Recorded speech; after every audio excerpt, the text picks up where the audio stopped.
Ralonye hilanga ibni palinga ibni Rakumara dara ralonye ane sangnige sangdaram sangtoge sangdaram bujinge budaram hanige hadaram hilanga ibni pataka ibni Oh kerderge kerdam darlinga dabnya kiderge kidam narka dabnya baderge pabangam parka dabnya realoge hangwe rielina bunye nele tungde banya ane doringe jejinge Tangan ane doringa tijinde dumlonga penyonga botolo de ijige nyame nyamdo bede ane doringa tijinge de liga takume jenyuma lamuge takike jenika harinide Ngoralo di pindere moktunge kamanga hapue badi hapamge kamanga hapue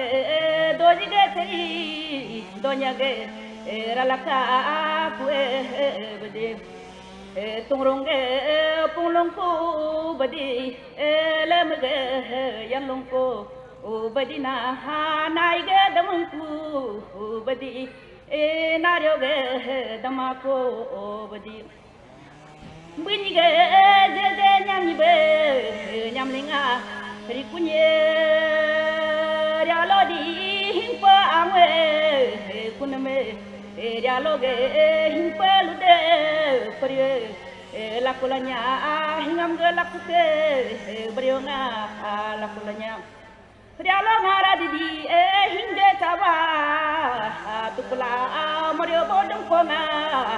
tukula harengko pagne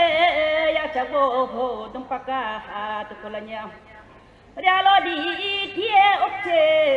mindanga hopya bo tukula ryalo ge himpe aunga kuneme ora dere ryalo di jadarge sodangam jarka ayubnye badarge pabangam parka ayubnye tandarge atengam labdarge talapam narka ayubnye ora darge ralodi ane rungdere pudunge olo runglinge baneme rangdarge ramteni tangrka ayubnye ke Oh hirge mundere bunyi hiri dari jinya hilage patake namanya hiri de jadare jinye chungtlo chungdarni kyarlo kyadarni birlo bindarniya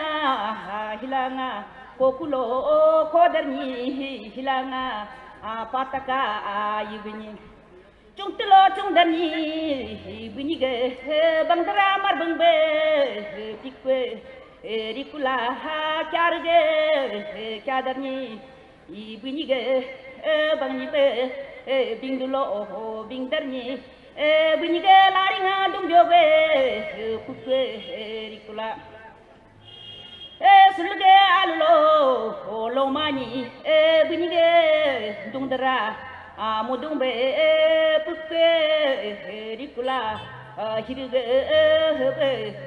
lomage hewe anige hewe buku o hirige kanglang ame hirige belangam sulude bunye buku rikula ngong aku kunye jingga sima aku be hege homanga aku be singa tapnge dingde aku be alenge suje ranye aku be hirge pogne lomage pogne tungtge pebne kyarge suge buling surin bo suluge doniso hosetladi ngake kue name anade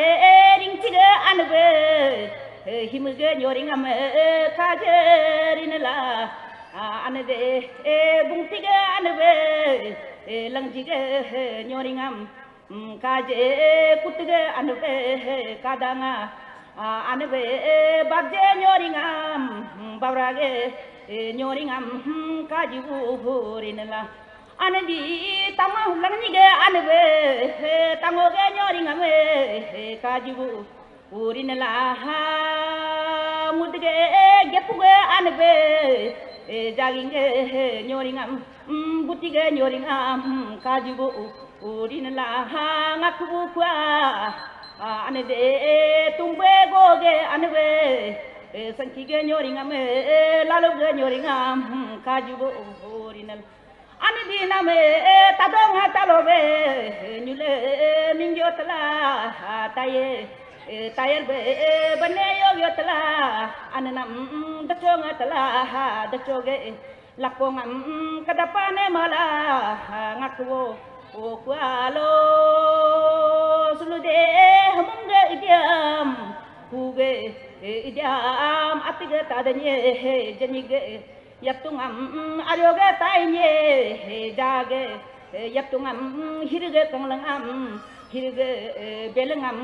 yalke rinala ngakubu kwa lo anename dimong cananga lagi buam anengo o dimongge penere narke rinala barage lagi buam chuga penere daya lagi buam anede cangtege penere narkubo rinala ngong aku buku do kajinye do bunyi pukume gadala ariuni sepane gadala ono kaje nyuluge garbulo pinja hine bayaka tie jagila tapyonga jagola pinje hine bayaka takama kyone bayak ngake kwa sangdunga sangi langdunga langbe sangi jaginga harangbe sanghela yaka ngake kwa ilonga pagangbe rila chenbe sangi layaka sloge lapage langne pritbe sapika chenbe sangi layaka